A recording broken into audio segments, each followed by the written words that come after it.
La psicopatología forense analiza cómo las alteraciones psicológicas afectan a la conducta, a la imputabilidad penal y a la participación en procesos legales, tanto en victimarios como en víctimas. En este caso, que estamos en la parte de victimología, lo que trata es de comprender el rol de la víctima en el delito. Algunas víctimas pues, presentan características que las pueden hacer más vulnerables. Con esto no quiere decir que se culpabilice a la víctima. Y ayuda, por ejemplo, muchas veces a explicar dinámicas en el síndrome de la mujer maltratada o en el síndrome de Estocolmo. Por ejemplo, en víctimas de abuso sexual, la victimología lo que analiza son pues, las circunstancias, el entorno, tipo de victimización, y la psicopatología forense evaluaría si ha desarrollado algún trastorno, por ejemplo, de estrés postraumático y si está en condiciones para declarar en un juicio. En cuanto a los mitos, existen mitos y creencias erróneas sobre las víctimas que pueden generar, entre otros, pues la revictimización, la estigmatización y la falta de acceso a la justicia. Bueno, he querido poner aquí unos cuantos, no un PowerPoint exclusivamente de mitos sobre víctimas, ¿no? Bueno, la primera es que la víctima siempre provoca el delito. Con esto lo que estamos haciendo es culpabilizar a la víctima. Por ejemplo, si va vestida de una forma, ¿no? Por esto ha sido, ¿no? Pues culpabilizarla.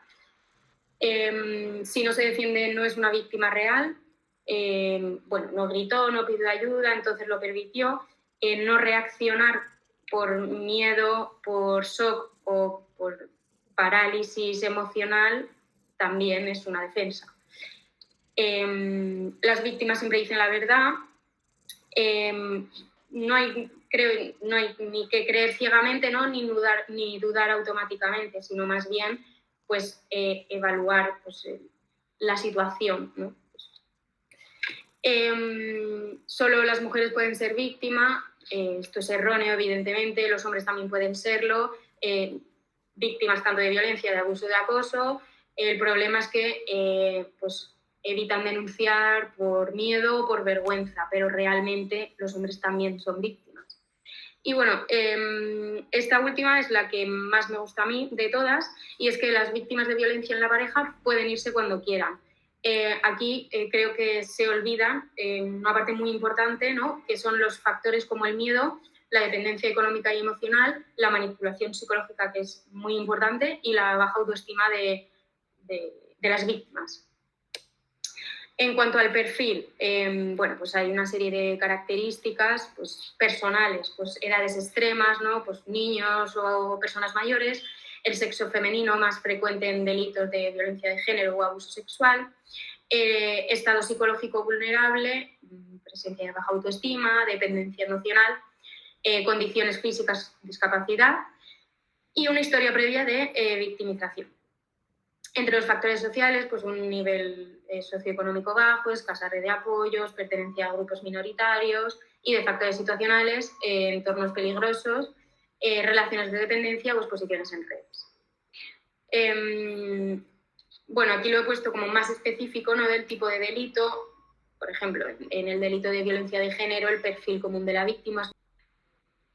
Con esto quiero dar importancia a que tener estas características no significa que la persona sea responsable de ser víctima, ni mucho menos. El único responsable es el agresor, pero este perfil se usa para prevenir y proteger a estas víctimas, no para culpar.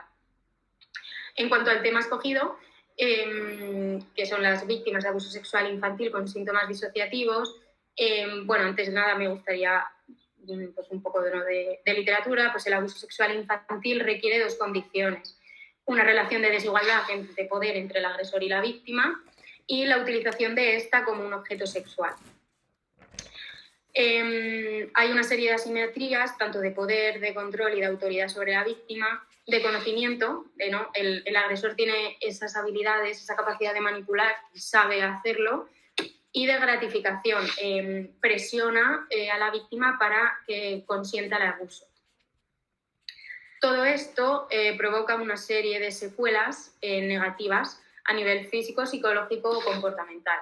Hay niños en los que no se detectan esas dificultades, hay niños en los que hay escasos síntomas, otros en los que si realmente tienen serios problemas psiquiátricos, pues depresión o ansiedad, y hay menores que presentan desórdenes psicopatológicos como el trastorno de estrés postraumático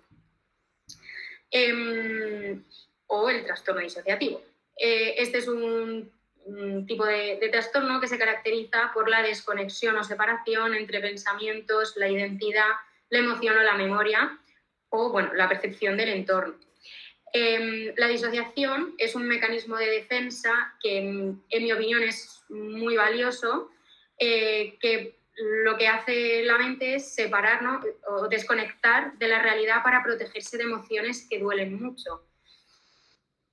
Esto provoca pérdidas de memoria inexplicables, sensación de estar desconectado, cambios de identidad o de comportamiento, confusión sobre quién somos, ¿no?, o sobre hechos de nuestra propia vida, dificultad para concentrarse y ver cómo el recuerdo, como vernos desde fuera.